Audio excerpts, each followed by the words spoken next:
These next two here, a few years ago, they came up with an ingenious marketing plan. They decided to be twins and market that as part of their photography business. Like, why didn't I think of that? Hello, Jules Bianchi and Joy Bianchi Brown, here to the stage. I think they're just like raring to go, so I'll let them take it away. To the sky. I know, right? Okay. Hi, I'm Joy. And I'm Jules. Some of you might know my fabulous sister, Jules Bianchi, as a kick-ass wedding photographer, but did you know that she also photographs children? Well, after 10 years of shooting brides, they all started having kids, and what's that saying, Joy? The best client is the one that you already have? Yep, so I had to start learning how to shoot newborns. What do you even do with a newborn? They're just limpy lumps. They don't do anything. People do stuff to newborns they wouldn't do to any other kid, like strip them naked and wrap them in fabric and hang them from a tree. But we learned pretty quickly that all it takes is a beanbag and a hairdryer, and you're pretty much good to go with the newborn shoot. Just bring a change of clothes and a lot of blankets because they pee on everything. But they don't stay limpy lumps forever. In fact, soon the challenge begins. Not having kids myself, I had to learn all these developmental stages. Yeah, like Jules didn't know that 6-month-old babies are only barely learning to sit up. Well, yeah, and barely. Right after we shot this picture, the dog knocked that baby right on her face.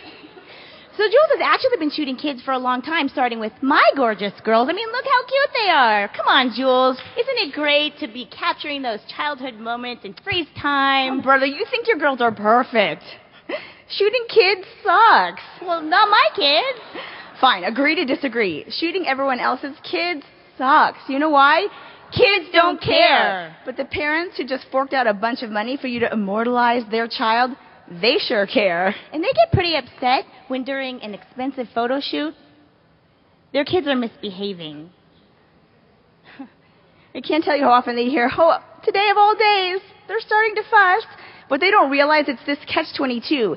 The parents are so nervous that the kids are going to misbehave that they react to their stress. And then, oh, guess what? They start to misbehave, and it's so uncomfortable and awkward. You're in their house, they're misbehaving. It's embarrassing for the parents. This gets embarrassing for the photographer. It's awkward for everyone. I remember this one time it took less than 15 minutes for the dad to storm out of the photo shoot saying, I am getting a scotch. He never came back.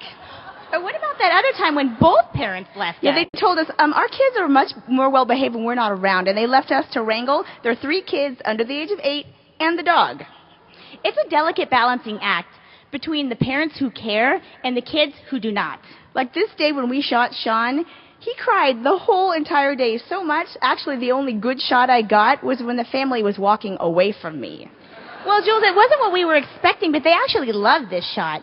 So it's my job to educate the parents during the pre-shoot consultation to let them know that if the kid misbehaves or acts up, it's no problem. And it's my job during the shoot to put everybody at ease and let them know no matter what happens, I'm going to shoot something that they will really love. So like this one, we were shooting Sasha. He was fooling around and scraped up his arm. And the mother got really upset, thinking he was going to ruin the photograph. But when I heard her say, she's always scraping himself up, then I thought, okay, I need to shoot that scraped up arm. That's who he is right now. And of course, she loved that picture. And Tommy here was a little bit nervous, so we suggested that he play for a little while so he could relax and get used to us being around. So it's not that you stop shooting, you just kind of step back and capture what's happening. Often you have to get out of the way to get the best shots. Also, if they don't want to participate, oh no, you do have to intervene.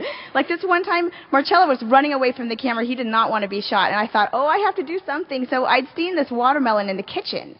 And I thought, okay, today we're not going to have a photo shoot. It's going to be a picnic. And he thought that was awesome and had so much fun. Now sometimes you have to know what they're into. So if they don't want to participate, you could make up little stories about their favorite characters or create scenes for them to be involved in. Yeah, I loved this day. Joy had to pretend she was a dinosaur the whole time to make Grace laugh. While shooting candids is great for lifestyle portraits, parents always say they want the beautiful family shot with everybody smiling at the camera, and kids really don't care about that. That's usually when I end up having to, like, make lame jokes or stand over Jules' head with toys so the kids will laugh. But what does work? Bribes. One time, a mother misunderstood the bribe concept, and I heard her say, if you're not good listeners, no train rides for you! Threats are not bribes. Threats just make kids cry. So the next time I was more specific, and I suggested candy. The only candy that the mother had was jelly beans. And unfortunately, jelly beans stick to your teeth. And then your hands and your hair, not a good look for portraits. So we learned the secret to a successful portrait. Smarties. Not just any candy, it's got to be Smarties. Because they're tiny, you can dole them out in tiny pieces, and they melt in your mouth. And the wrapper makes this enticing, crinkly sound that catches their attention. We had 5 kids and a dog in this shoot. How else were we going to get their attention? We pulled out the Smarties, and we had them in the palm of our hand. There's no photoshopping in this one. Anyway. No head swap. The truth is, it only takes a microsecond to get a great shot. And the difference between a crying child and a laughing child is sometimes as small as a piece of candy. Thank you.